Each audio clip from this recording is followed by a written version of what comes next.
As the war of ideological aggression continues here on WSPD with our little freedom jihad. Good to have you along here. You're just making it by. Well, you're late. You know, we do start at 3 o'clock. But nevertheless, you're just in the nick of time. Every once in a while, we get lucky. Have some really special guests here, and it's always good to welcome back the great ones. And indeed, this is an opportunity to do so. Author of Meltdown, New York Times bestseller, and regular articles. One of my, and I'm proud to be a stablemate of his over at LouRockwell.com. Thomas E. Woods Jr., how are you, sir? I'm doing great, Brian. Always a pleasure having you here on the show. Thank you.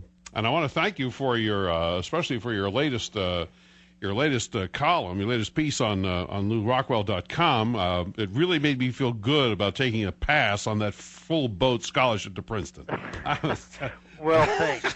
Yeah, yesterday I had a piece on Lou Rockwell. I just linked to it at TomWoods.com, and basically what it consists of is we had a Princeton professor who thinks that because he's a Princeton professor, he's entitled to an opinion on everything. I mean, these people are completely insufferable. I'm entitled to an opinion on everything because I'm a Princeton professor, even though I have read apparently 3 paragraphs on the subject. But I think that a lot of these people take it just like some of the people at the New York Times. They take it one step further and say they're entitled to an opinion, and it is the correct one. Oh, it not only is their opinion the correct one, but anybody who doesn't share their opinion is probably pretty sinister and needs to be reported to the Southern Poverty Law Center for surveillance.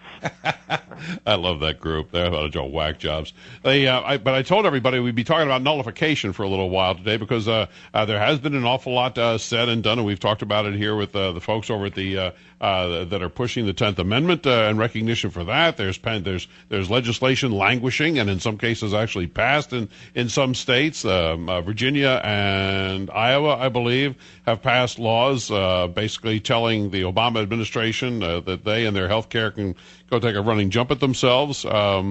Your examination of the whole thing here at LouRockwell.com, the Ivy League hates nullification, and through that you talk about Thomas Jefferson and this whole concept of nullification, where it came from, how it's applied, and so on. Do you think it's going to get traction? Well, I think it will get traction because at this point, I think a lot of people are realizing that there really is no alternative. I mean, I understand that the idea of a state refusing to enforce a federal law that it considers to be unconstitutional is going to strike a lot of people, even people who might be against the health care legislation, as sort of radical. But I think people are starting to realize that there is no other solution. The idea that you're going to reform Washington by electing Mitt Romney is just not serious, especially when Mitt Romney, by and large, supports a program like this. I mean, the Republicans, you know, you find a few honorable ones here and there, but by and large they have been completely unreliable on things like this. They've expanded the budget like crazy. They can't be depended on to fix things. So we're going to have to do the fixing. It's going to have to be done by the states just saying enough is enough. We're headed toward bankruptcy fast enough as it is, this far and no farther. Well, but a couple of things on that. First off, I thought I'd remembered reading somewhere over the years a quote to the effect that that no person, no state is obligated to obey, is bound to obey an unconstitutional law, and courts are not bound to enforce it. I guess the question, of course, is. And I think that had something to do. There was some Supreme Court decision that involved the 16th Amendment or something. It's really not relevant, I guess. The point is that the information was out there, and I'm wondering if, from your experience in education and research on all this, first of all, am I right about that? And secondly, if I'm right about that in a legal sense, has any court, any state ever done it? Okay, well, in terms of are the states obligated to obey an unconstitutional law, you can find a fair consensus out there from the beginning of the Republic. Even people like Alexander Hamilton, who favored a very strong central government and did not favor a very substantial role for the states, nevertheless, he came out and said that an unconstitutional law is, of course, void. So there is a general consensus that if a law is unconstitutional, it's void. But the real question is, who gets to decide that it's unconstitutional? Right, all right. And the concern that Jefferson has is, if you leave that up to the federal government, well, how often is it going to say that it itself has done something wrong? Like, they're all infallible. My bad. Yeah, exactly. Sorry, that was a mistake. We won't do that again. I mean, if they get to decide it for themselves, it's like, I think I may have said this the last time, if you and I are having a dispute and I refer it to my cousin, well, maybe he'll side with you. He'll be super, super impartial. But, the thing is rigged from the start. So if we file this case with a federal court and say, gee, is the federal government wrong here? I mean, typically it's going to say, no, it's absolutely right to be doing this. So this is the issue. Who gets to decide that it's unconstitutional? Now, secondly, has this been used? Have states actually used it? Well, this is one of the things I'm talking about I have a book on this coming out called Nullification. I also talk about that at tomwoods.com. And basically it says, it has a whole section on this. When have states used it? Jefferson introduced it in 1798 in opposition to the Alien and Sedition Acts, which would throw you in jail for saying unkind things about President John Adams. But we have New England states using these ideas to say our state officials are not going to give any support to the unconstitutional embargo of, in fact, Thomas Jefferson. They used it in opposition to proposed conscription bill. They used it against a bill that was passed to enlist minors in the military. Some of the states said, well, this seems a little bit odd. But also the states used it, particularly Wisconsin, most dramatically used it in defiance of fugitive slave laws, which had unconstitutional aspects to them.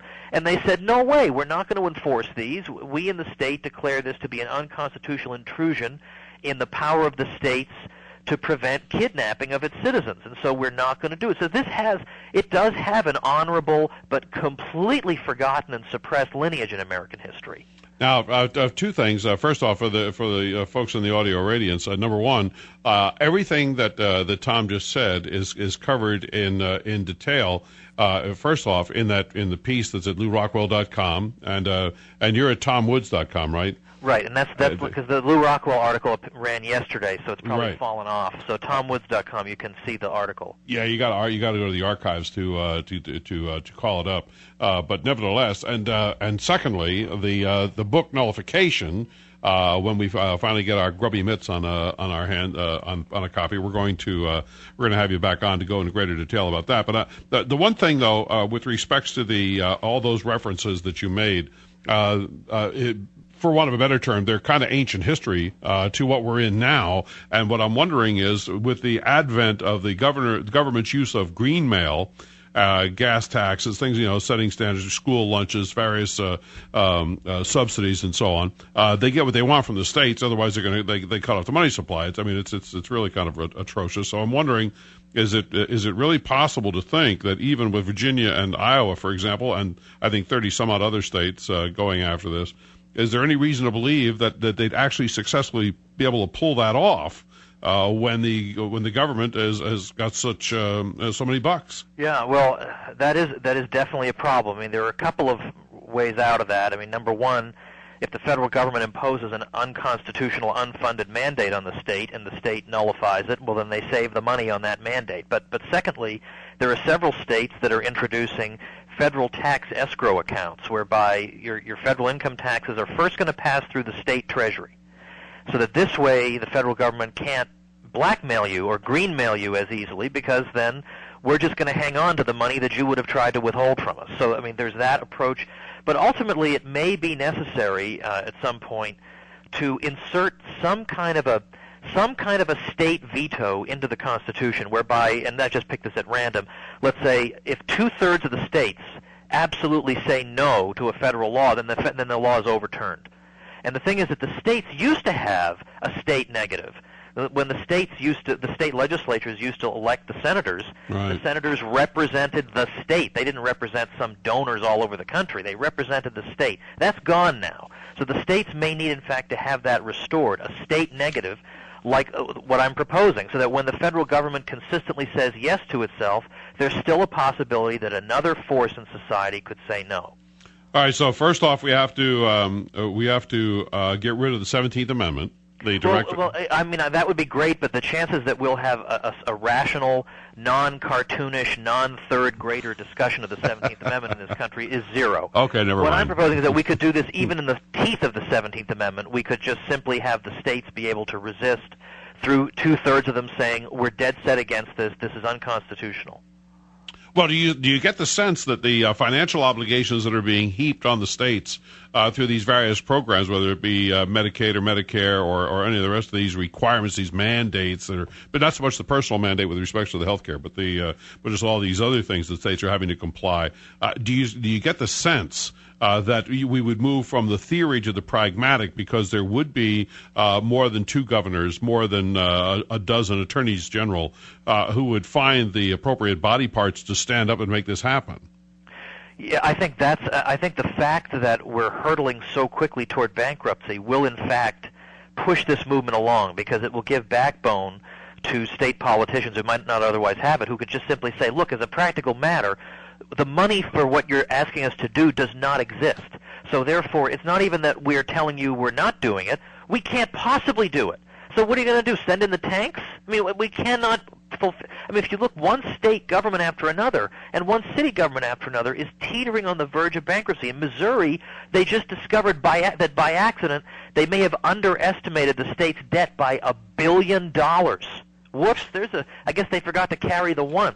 How are you going to impose another mandate on that state? They're going to have to start saying no. How is it? I mean, I am absolutely the worst in math. I mean, after a long division, I just fell off the map. How is it that all the rest of the people in math class that were as bad or worse than I am wound up working for government?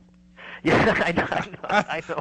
How does that work? You know, whether it was the projections from the Great Society on Medicare or Social Security, the rest of that. Like you say, they forgot to carry the one. Last question.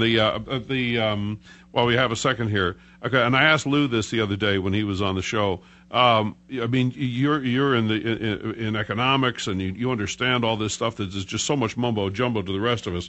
The concern is, just like, for example, in the Wisconsin case or whatever, the concern is that there has to be somewhere in the calculation a tipping point. When you look at the printing press over at the Fed and all the rest, and these unfunded entitlement programs and all the rest, there comes a point in time when it's beyond the pale. What do you think? Is it, if we turned it all around in the midterm elections, and we're not, because we're whether Mitt Romney. Right. We're not. There's not. So what are the chances? I mean, how much time do we have? Are we past the tipping point, I guess, is the question. Well, I don't think we're past the tipping point, but we're getting there really fast, because there would need to be major changes made, and we're not alone. All the European countries that we're told have wonderful healthcare systems, we should model ourselves after them, and everything's fine. They're going to go severely bankrupt in the next 20 or so years, because they have no young people. They haven't been having any babies. And they got all these old people, in particular the over 85s, are going to skyrocket by 6 times. Where is the money going to? There aren't enough workers to keep paying into these Ponzi schemes. Well, the Muslims have been having babies pretty well over there. They've pretty much taken over a lot of the European real estate, right? Oh, who did you say? The Muslims. Well, that's true. I mean, in countries that are accepting immigration, that's true. But then that introduces a racial and religious element into it. So now we've got a whole lot of young Muslims who might not necessarily want to pay for a bunch of old atheist retirement. I mean, it's going to be a serious conflict. I mean, social conflict arising. So it can always be done. You can always turn things around, but it would require a huge dose of reality to hit everyone very quickly. And I'm not confident it's going to happen in time. We may have to actually endure the very, very bracing, difficult bankruptcy before anything changes. Indeed. Well, I'm glad to hear you say that, because I've asked Walter Williams, and I've asked Tom DiLorenzo, and I've asked Lou Rockwell, and I've asked you, and I've asked Stephen Moore, and so on. I mean, it's tough getting a straight answer out of Stephen Moore because he's the newspaper, but everybody pretty much is on the same page, and it's necessary. One of the things that talk radio can do is find people like you and those guys who are not encumbered by networks and so on, or out to market the truth and the facts on this. When is the tell me about nullification? When is it? When can I get my hands on a copy? No, unfortunately, not till June 29th, but I'll try and get you one a little bit early. But it'll make it a great summer reading. Yeah, that's right. And of course, the vicious smears will be coming, but that just sells more books. So smear away. Oh, well, you know what? I've got. I'll make up a couple of aliases and write some really nasty stuff. Yeah, please do, Brian. Tom, always a pleasure. Thank you so much for your time. Look forward to the next one. Thanks a lot. You bet. Tom Woods. You can find him at tomwoods.com. Thomas E. Woods Jr. The book is Meltdown, currently hot property, and Nullification will be along just in time for summertime reading.